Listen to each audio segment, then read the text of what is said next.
اب مسئلہ جو میں بتا رہا تھا وہ یہ ہے، دو مسئلے میں بتاتا ہوں، ایک نماز کا ہے، ایک وضو کا ہے۔ اکثر لوگوں کی یہ شکایت بھی میرے پاس آتی ہے، استنجا کر کے آئے، پیشاب کر کے باہر آئے، وضو کرنے کے لیے بیٹھے تو ایسا لگ رہا ہے کہ قطرہ ٹپک رہا ہے یا پیشاب کا قطرہ پھر سے نکل گیا۔ ایسے کئی لوگوں کو ہوتا ہے، پھر گئے وہ، پھر دھو کر کے آئے، پھر لگا کہ نہیں پیشاب کا قطرہ نکل رہا ہے۔ یہ اطمینان نہیں ہوتا کچھ لوگوں کو۔ حالانکہ استنجا کریں آپ، پورا اس میں استبرا ہے، یعنی کھانس کر کے ہو یا اٹھ کر کے، بیٹھ کر کے، پیر کو موڑ کے، کسی بھی طرح سے آخری قطرہ نکال دیں، یہ ٹھیک ہے۔ لیکن اس کے بعد آپ وضو کرنے کے لیے آئے، تب یہ وسوسہ آ رہا ہے، پیشاب کا قطرہ نکلا، پیشاب کا قطرہ نکلا۔ اب کیا حکم کیا ہے آپ کے لیے؟ ایک نمبر 1 یہ وضو کا مسئلہ، اس کا بھی حکم میں بتاؤں۔ دوسرا مسئلہ سن لیں، نماز 4 رکعت ظہر کی پڑھنے کے لیے کھڑے تھے، یا 4 رکعت عصر یا عشاء کی، 2 رکعت پڑھے، تیسری رکعت میں کھڑے ہوئے تھے، اب شک ہونے لگا کہ دوسری ہے کہ تیسری ہے۔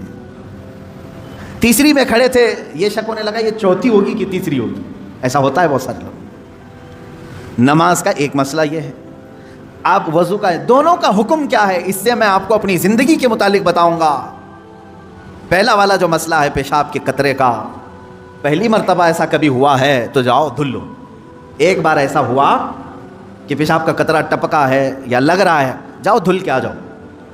پھر ایک مرتبہ ایسا ہوا ہے کہ وضو کرنے بیٹھا ہوں، ایسا لگا کہ پیشاب کا قطرہ ٹپک گیا، جاؤ دھل کے آؤ، اور اتنا حصہ جہاں کپڑے میں لگا اس کو بھی دھل لو۔ تیسری مرتبہ بھی ایسا ہوا ہے، دھل لو۔ اب اس کے بعد شریعت کہتی ہے اب نہیں جانا اس کے بعد۔ اب وضو کے لیے اگر بیٹھو گے، تمہیں لگ رہا ہے کہ پیشاب کے قطرے ٹپک رہے ہیں، ٹپکنے دو۔ تم پانی لے لو ایک چلو میں اور اس جگہ پر چھڑک دو پانی وہاں پر اس کپڑے کے اوپر چھڑک دو۔ کیوں؟ اس لیے کہ کہا گیا ہے کہ بعد میں اگر تمہیں وسوسہ بھی آنے لگے تو یوں سمجھ لو یہ پیشاب کا قطرہ نہیں بلکہ میرا چھڑکا ہوا پانی ہے، میرا چھڑکا ہوا پانی۔ اچھا ایسا کیوں کرایا گیا؟ شک تو ہو رہا ہے۔ سنیں فقہاء کرام نے فرمایا اے بندے، تجھے عبادت اللہ کی کرنی ہے۔ کس کی کرنی ہے؟ اللہ کو راضی کرنا ہے۔ اور یہ جو وسوسے آ رہے ہیں تجھے، یہ شیطان کے ہیں۔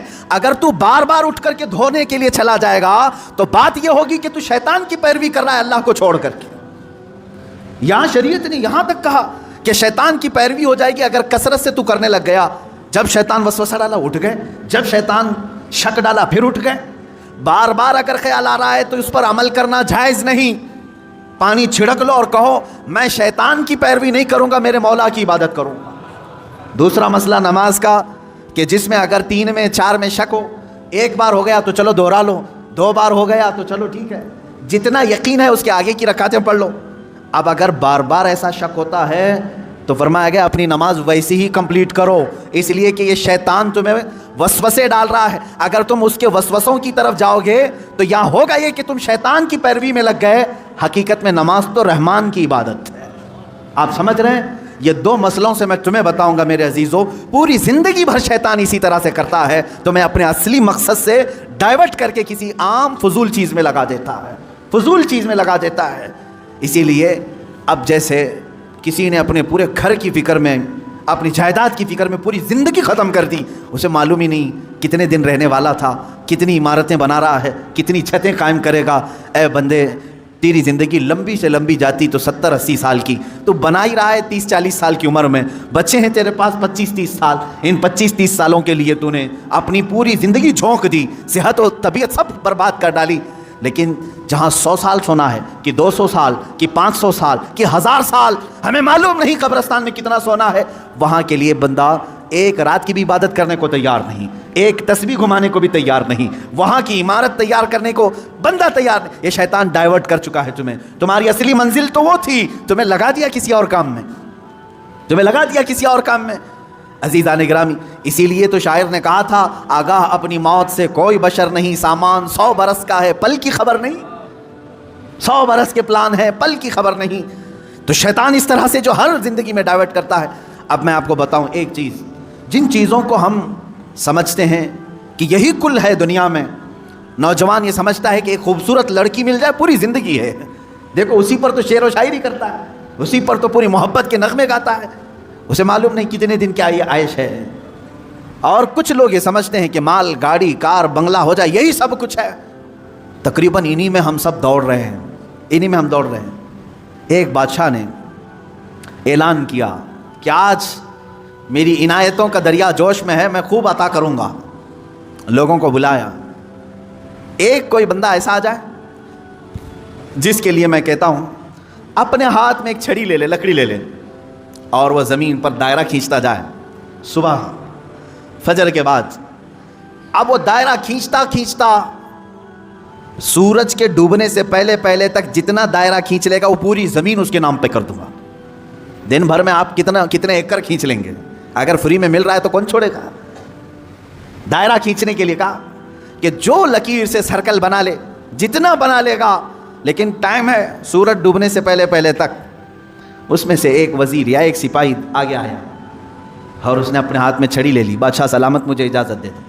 اور بادشاہ نے کہا کہ اگر سورج ڈوب گیا تو پھر ایک بالشت زمین بھی نہیں دی جائے گی، یعنی 1 فٹ زمین بھی نہیں دی جائے گی۔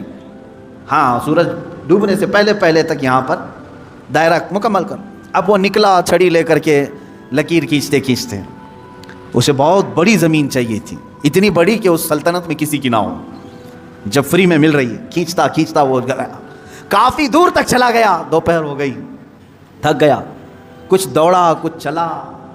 اب جب دوپہر ہو کر سورج ڈھلنے لگا تو اس نے سوچا واپس ہو جاتے، چونکہ جہاں سے میں دائرہ کھینچا ہوں وہاں تک لا کر کے لکیر کو ملانا ہے، اتنی زمین میرے نام پہ۔ اب واپس ہوا، اب یہ کتنے کلومیٹر کی زمین گھیرا تھا واللہ عالم، دوڑا تھا اس نے صبح سے لے کر دوپہر تک، نہ کھانا ہے نہ پانی ہے، دوڑ رہا تھا۔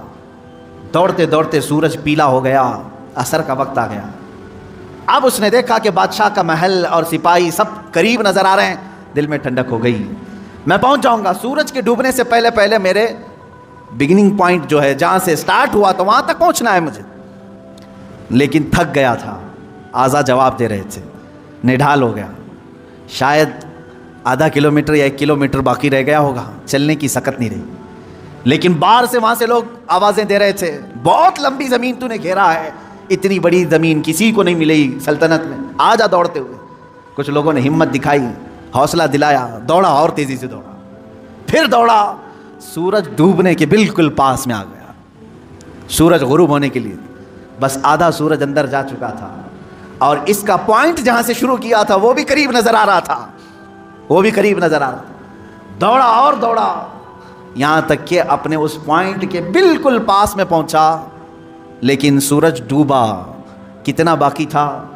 سورج ڈوبنے سے پہلے پہلے وہ اپنے پوائنٹ پہ پہنچ گیا، اس طرح کہ پیر اس کے ایک طرف، ہاتھ اس کے اس طرف، سو کر کے اس نے اپنی لکڑی آگے کی، پوائنٹ پر پہنچ گیا۔ اس کے بعد سورج ڈوب گیا، اب اس کی ہو گئی زمین، جتنا صبح سے لے کر دوڑا تھا اس کی ہو گئی زمین، لیکن جب قریب میں آئے اٹھانے کی کوشش کی تو اس کا انتقال ہو چکا تھا۔ دن بھر ایسا دوڑا تھا کہ روح نکل گئی، اسی طرح پڑا تھا، اس کے پیر اور اس کے ہاتھ، اس کا ہاتھ کی موجود لکڑی اس پوائنٹ تک پہنچی ہوئی تھی اور وہ وہاں مرا ہوا پڑا تھا، روح نکل چکی تھی۔ بادشاہ آیا، وزیروں کو کہا اٹھاؤ، اس کی قبر یہیں بنائی جائے گی جہاں یہ انتقال کیا ہے۔ اس کی قبر وہیں کھودی گئی، کتنے فٹ کا رہا ہوگا، 6 فٹ کا رہا ہوگا، جتنا بھی رہا ہوگا، قبر اس کی بنائی۔ بادشاہ نے ایک بہت تاریخی جملہ اس کی قبر پر لکھا، کہا کہ اس کو ضرورت صرف 6 فٹ کی تھی، دوڑا پورے دن بھر، اس کو اتنی ضرورت تھی، اور دوڑا اتنا کہ اپنی موت کے منہ میں چلا گیا، موت کے منہ میں چلا گیا۔ یہی ہماری زندگی ہے آج، تقریباً اسی کی طرح ہم بھی کر رہے ہیں، اتنا دوڑ رہے ہیں، پتہ ہی نہیں چلتا کہ کہاں موت آ گئی۔ تمہیں ان تمام چیزوں کی ضرورت ہی نہیں تھی جس کے پیچھے پڑے ہوئے ہو، سب تو اللہ نے لکھ کر کے بھیجا ہے۔ ارے میاں، تم اپنی ماں کے پیٹ میں 100 دن کے نہیں تھے، تب اللہ نے فرشتوں کو بھیج کر کے لکھوا دیا، اسے اتنا رزق لکھ دو، اسے اتنے اولاد لکھ دو، اسے اتنی خوشبختیاں لکھ دو، سب لکھا جا چکا ہے۔ جو ملنا ہے اس پر ہم پوری زندگی کیوں داؤ پر لگائیں؟ ہمیں تو اس مولا کو راضی کرنے کے لیے زندگی خرچ کرنی چاہیے، ہم وہ نہیں کر سکے۔ میں یہاں چند بزرگوں کی بات بتا دوں، اللہ والے، کیا دنیا میں انہوں نے کچھ حاصل نہیں کیا؟ مخدوم علی شاہ مینا رحمۃ اللہ تعالیٰ علیہ، محمد شاہ مینا رحمۃ اللہ علیہ، لکھنؤ کے بڑے بزرگ، ان کی سیرت میں نے پڑھا، جانتے ہیں عبادت بھی کیسے کرتے تھے؟ اللہ اکبر، رات کے وقت کھلی دیوار جو ہوتی، کمپاؤنڈ جیسے ہوتا ہے دیوار کے اوپر کھڑے ہو جاتے تھے، عبادت کے لیے کھڑے ہوتے تھے، ادھر بھی نیچے ادھر بھی نیچے، بیچ میں دیوار ہے، کھڑے کھڑے عبادت کرتے تھے رات تک۔ لوگ کہتے کہ حضور مسجد ہے، نیچے صحن ہے، آرام سے کریں۔ کہتے ہیں جب آرام ملتا ہے تو نیند آ جاتی ہے، آرام ملتا ہے تو نیند آ جاتی ہے۔ میں دیوار پر کھڑا ہوتا ہوں اور رات کو نیند آتی ہے تو کبھی کبھار دیوار سے گر جاتا ہوں۔ تو کہا گر جاتے ہیں پھر بھی کھڑے ہوتے ہیں؟ کہا ہاں، جو جسم غافل ہوگا اس کی سزا یہی ہے کہ وہ دیوار سے گرایا جائے، جو اپنے مولا سے غافل ہو اس کی سزا یہی ہے کہ اسے گرایا جائے۔ یہ اللہ والے تھے جو لمحے بھر کے لیے غافل ہوتے تو اپنی جسموں کو سزا دے دیتے تھے۔ حضرت سیدنا ابو بکر شبلی رحمۃ اللہ تعالیٰ علیہ، یہ ہمارے سلسلہ قادریہ کے بڑے بزرگ ہیں۔ بہر شبلی شیر حق دنیا کے کتوں سے بچا، ایک کارک عبد واحد بے ریا کے واسطے، ہم شجرہ میں پڑھتے ہیں ان کا نام۔ حضرت ابو بکر شبلی رحمۃ اللہ علیہ بغداد شریف کے بزرگ ہیں۔ سیدنا امام اعظم ابو حنیفہ رضی اللہ تعالیٰ عنہ کے پڑوس میں دفن ہیں۔ آپ جب رات کو ذکر الہی کے لیے کھڑے ہوتے یا عبادت کے لیے کھڑے ہوتے، ایک مرتبہ ایسا ہوا کہ آپ کو جھپکی آئی، نیند آئی۔ یہاں تو لوگ رات تو چھوڑے جمعہ میں سوتے ہیں، بہت سارے لوگ تو جمعہ میں اپنی نیند کمپلیٹ کر کے آتے ہیں، پتہ ہی نہیں چلا کہ امام کب کھڑا ہوا، اقامت کب ہوئی، خطبہ تو پورا نیند میں چلا گیا۔ واللہ عالم سوتے ہیں یا پھر کشف کرتے ہیں، مراقبہ کرتے ہیں، چوتھی منزل پر پہنچتے ہوں گے۔